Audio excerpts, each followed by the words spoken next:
Okay, today we're going to show you how to fix your Samsung TV if it won't turn on. We're going to show you several methods for fixing this problem.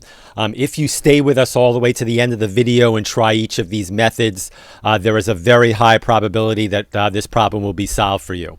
Okay, the first thing to try here is really the simplest, and in most cases this one will actually work, so you might not even need to go on. Just basically unplug your TV from the wall, wait about 60 seconds. Now don't be impatient here, wait the 60 seconds, and then plug it back in. This will reset your TV. Now this is a lot different than switching the remote on and off, so do it from the wall plug.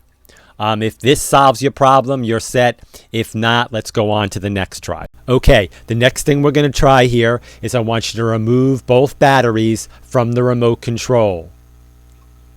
Once you've got the batteries out, I want you to hold down the power button for 15 seconds. Now don't just do it for 5 seconds, do it for the full 15. Then put the batteries back in the remote and try to turn on the TV. One final note here.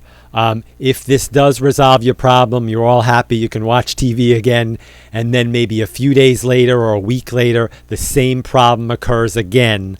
You want to go through the following procedure, and this will permanently fix the problem. This is a factory reset.